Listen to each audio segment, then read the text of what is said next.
Hello students, future ਵਿੱਚ ਕੁਝ ਨਵਾਂ ਸਿੱਖਣ ਦੀ ਸੋਚ ਰਹੇ ਹੋ ਤਾਂ ਸਿਰਫ ਸੋਚੋ ਨਹੀਂ, ਪ੍ਰੋਗਰਾਮਿੰਗ ਲੈਂਗੁਏਜ ਸਿੱਖੋ।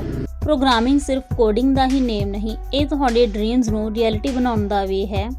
ਤੁਸੀਂ ਕਿਸੇ ਵੀ ਏਜ ਵਿੱਚ ਕੋਈ ਵੀ ਪ੍ਰੋਗਰਾਮਿੰਗ ਲੈਂਗੁਏਜ ਜਿਵੇਂ C++, javascript, Python programming language, SQL programming language and PHP.NET ਵਰਗੀਆਂ ਲੈਂਗੁਏਜ ਸਿੱਖ ਸਕਦੇ ਹੋ। ਤੁਸੀਂ ਇਹ ਕੋਰਸ ਕਰਕੇ ਆਪਣੀ ਐਪ ਡਿਜ਼ਾਈਨ ਕਰ ਸਕਦੇ ਹੋ, ਵੈਬਸਾਈਟ ਬਣਾ ਸਕਦੇ ਹੋ, ਗੂਗਲ, ਐਮਾਜ਼ੋਨ ਵਰਗੇ ਕੰਪਨੀ ਦੇ ਵਿੱਚ ਜੋਬ ਕਰ ਸਕਦੇ ਹੋ। ਇਸ ਤੋਂ ਇਲਾਵਾ ਤੁਸੀਂ ਪ੍ਰੋਗਰਾਮਿੰਗ ਟੀਚਰ ਦੀ ਜੋਬ ਵੀ ਕਰ ਸਕਦੇ ਹੋ।